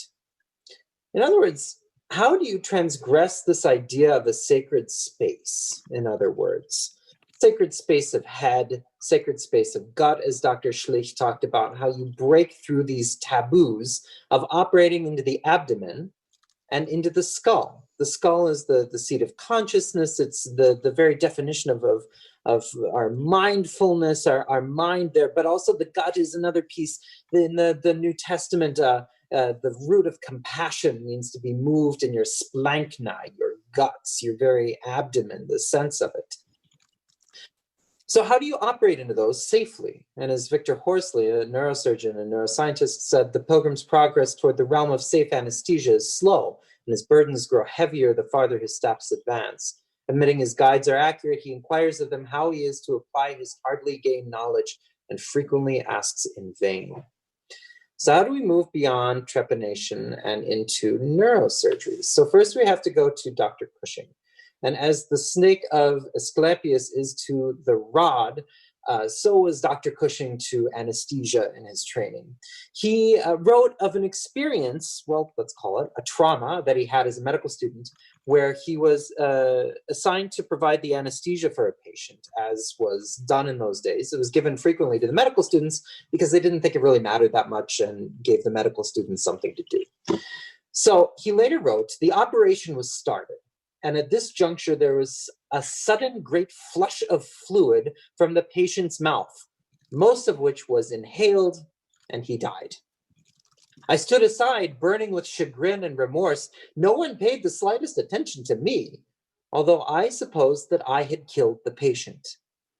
The operation was completed in spite of the episode as a demonstration to the class. He later talks about walking around in the Back Bay of Boston, trying to think about what this all means to him, and knocking on the door of his professor and thinking about even withdrawing from medicine because of this deeply ingrained experience that he had as a medical student. So now we shift to Harvey Cushing as an intern, which in the US is the first year of residency, kind of this transition piece. And in the meantime, he's experienced sphygmomanometry when he was in Padua, and the idea that you could take a blood pressure. And this fascinates him. And he and Ernest Codman are assigned a task from their dean to make records of anesthesia. So he begins by creating a form by this idea of sphygmomanometry, and he creates a detailed assessment along with Codman as how you can track a patient's vitals. And as you can see, there's kind of notes all scrawled off to the side. And with updates, the core of this is very, very similar to our modern day anesthetic records, where we record vital signs, blood pressure, pulse, every single 5 minutes, just like Cushing did. And with the surrounding ideas of what's happening to the patient along with this record. So as he develops this idea of sphygmomanometry, of attaching a stethoscope to the patient so that you could actually lean over and hear what was happening to the patient while within the surgical field, he needs the addition of a neuroanesthesiologist. And he recruits one of his friends to keep track of all of these vital signs as he's in the surgical field. And because he has an extra person in this very crowded surgical field, he has it arranged, the operating room arranged so securely that he quotes, "The operative sheets as to make a hood which effectively conceals the anesthetist and leaves exposed only the immediate small field of operation, that we have clung to the more familiar and I think safer method of inhalation anesthesia." Now he changes from this. He shifts initially from chloroform to ether because it was chloroform that he administered in that experience with the medical school, and he also prefers ether over chloroform because of ether's elevation of blood pressure and chloroform's proclivity toward inducing hypotension. But after difficulties with these inhaled anesthetics, he moves towards a regional anesthesia that he calls this local anesthesia, because he quotes, "General anesthesia encourages the use of rougher methods, which a patient under local anesthesia would not tolerate, and therefore are in all likelihood harmful." This idea of that you could be gentler, you could be more finessed with a regional or local anesthetic, and also the beginning to use of Bovie electrocautery, which in the context of flammable anesthetics is not a good combination. He moves towards local and regional anesthesia, as he calls it.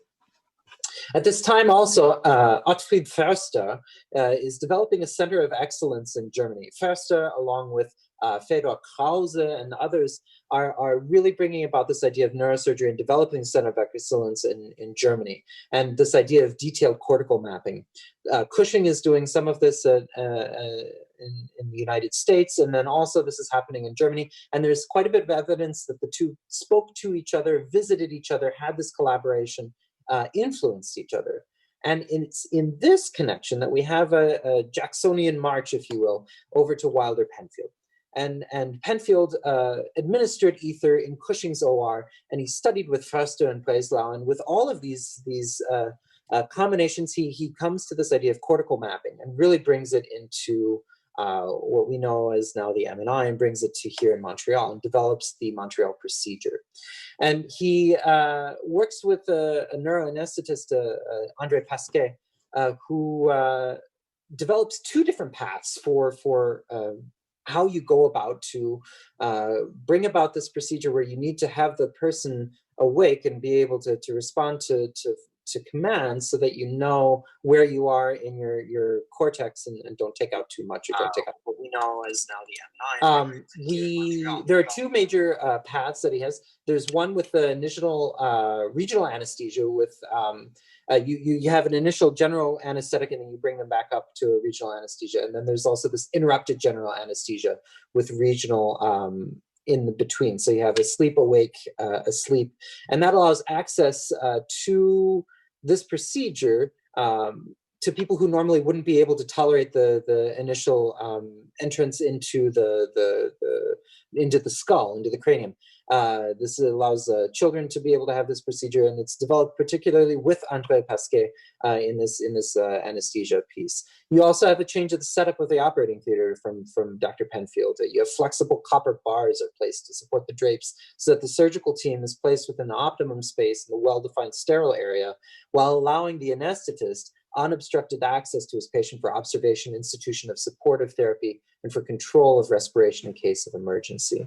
And there's also this idea of shift toward this of using local regional anesthesia because you have difficulties in EEG abnormalities brought on by these general anesthetics, which we still see today, that there is has to be dealt with as far as how you deal with the general anesthetics in patients undergoing complex neurological procedures. So even as we see these two fields developing alongside of each other and woven together, we have this symbios, or symbio, as you will in Greek, which means to live together, to grow together, and to develop together. And we can see this in its roots of Cushing and the delicate balance between the anesthesia team and the surgeon team, even in today's neurosurgical explorations. So I thank you so much for this experience and for the time to be presenting here with you.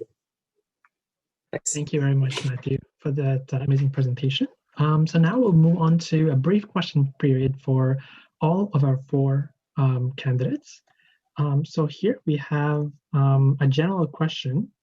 If each of you or any of you can give a very brief response so that everyone has a chance to speak, that'll be great. So the first question is, among the primary sources to which you had access to, which surprised you the most and why? So anyone willing to answer in the second group, feel free to. Are we all answering? Is that what you said? Anyone can answer. So if you want, go ahead. I think for me, it was Cushing's description of that incident while he was in medical school, because I could imagine, I could put myself in that place of thinking, oh my goodness, what happened, and thinking, oh, I killed this person and nobody's paying attention to me, and they're all, so that was one of the major finds I had. I found for me, I first tried to look for the images of the modern anti-vaccination, looking at newspapers and stuff, and I couldn't find it. And then I started looking at social media, and that's kind of what down the dark hole of conspiracy theories. And that was a scary place I find. And that was also surprising in how easy it was to get. All I looked up was anti-vax, anti-vaccination, and all of a sudden everything was that. And my ads for the next 2 weeks were all that. So that was quite surprising, the depth of it that I hadn't anticipated. But it was also interesting. I'd say for me, it was, so William studied at the University of Pennsylvania, he graduated in 1906. And I found it really fun to find all of these digitized copies of, say, the Provost's annual report, and finding actually the similarities in their daily schedules to how our daily schedule is at McGill 100 years later. That was really fun for me. I spent a lot of time looking, and Osler was there in the 1880s. It was fun. That's amazing, actually. So here I'm just waiting to see if there's any other questions for our second group of presenters, but it looks like we have more questions for our three finalists as well. So if our three finalists can turn on their cameras. So our first question is for Mina. So this is quite a long question, so bear with me here. So a process-oriented question on Robert Hooper's Morbid Anatomy. I noticed that others are credited with drawing Hooper's pioneering illustrations. In the process of developing this volume, what role did Hooper himself play in producing these illustrations? And the second question is, what do you know about how he worked?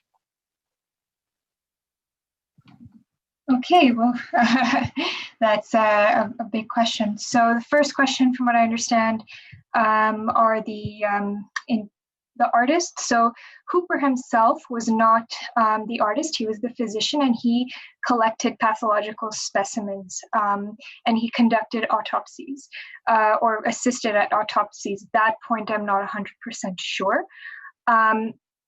And one thing that we actually, in fact, had at the Osler Library, but were not able to perhaps effectively use due to the pandemic, where it was, in fact, we had incomplete versions of the drawings that he made in the final volume.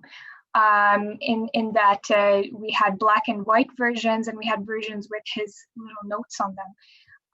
And especially when we saw that the exact printing technique that he used was in fact contested, it would have been very useful to go in and spend, you know, a considerate amount of time with an expert in printing techniques to see which exact technique was used. So we could not. But the role that he played was definitely he guided the artist. So he would show this specimen, and the artist would draw it, and then you would have essentially the way that it looked like was that you would have the artist draw it out, and then he would make notes, and then the next iteration would come back, let's say black and white and printed, and he would make notes, and then the next iteration would come out in color until the final product was complete. The second question about how he worked, I guess I inadvertently answered that question as well, to my understanding. Yeah, I hope that comprehensively, sufficiently answers the question. That it was definitely, it can definitely be a further area of research to understand better how he worked exactly, especially due to the resources that we have in specifically the Osler Library. Thank you very much, Mina. So we are a little bit tight on time, so I'll ask one more question, but it needs to be very, very brief. So the second question that I see in my list is for Saman. The question reads, why do you think bipolarism is conducive to creativity, whereas other psychiatric disorders are not necessarily so? That's a really good question. I think it's really hard. First of all that we're looking at is, for the most part, correlational. We can't say definitively that's the case. The reason that likely bipolar disorder is more common, and I mentioned a number of names in the question that I had, is likely because of the fact that when you have altered states, the way that you think is going to be different. So, of course, music has a very creative component when you're composing, but there's also a very rationalistic component. So likely the fact is, and this is also very interesting, I didn't have a chance to talk about, there were no antipsychotic medication at the time, right? So the mood elevations, really, that's where the insight comes from. Like when you have the hypomanic phases, again, we're speculating, but with, of course, a lot of primary evidence, that's where we see a lot of the creativity come in. Now, there's another question that is a byproduct of this question, which could be that, can we objectively say that different works of genius are better than another? Well, that brings us to what metric are we using? How are we looking at the piece? Are we looking at the lasting impact of the work? I can give you two examples where, for example, Mendelssohn, another composer, wasn't very well known during his time, but he was revived. Even Bach, I'm not saying that he had mental illness, but I'm trying to show you that the zeitgeist, the spirit of times changes. And as these change, there is, of course, a lot of sociological factors that also come in, because mental illness itself is not an isolated case. It's within a context. It could be the prison system. It could be within the case of the mental asylum of the 19th century, which was similar in many ways. I don't want to talk a lot about Foucault, but again, I don't want to go in tangents either. But to really answer the question, we cannot say that schizophrenia or bipolar disorder or whatnot is more creative. But what we can say is that these are composers with these symptomatic conditions. This is their output, and this is what the research can highly correlate. I hope that addresses the question, hopefully.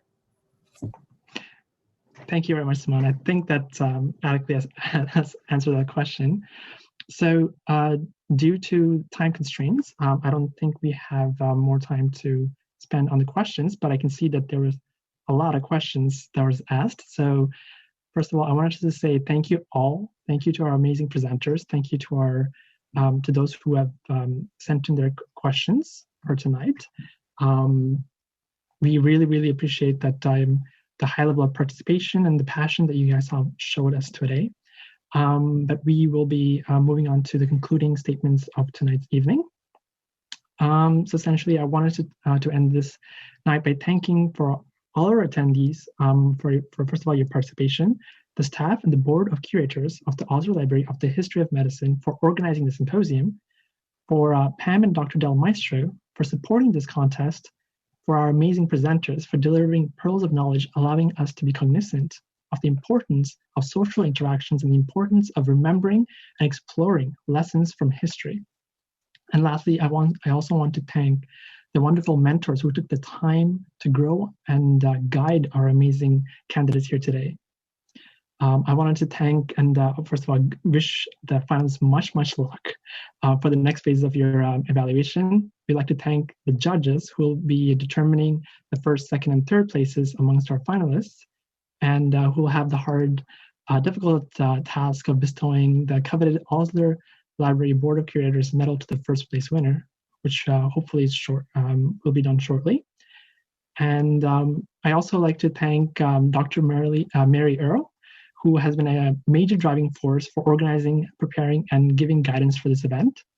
She has been integral in all the inner workings. She was the one who's helping managing all the questions that everyone was sending us, and she was relaying it to me. So thank you so much, Dr.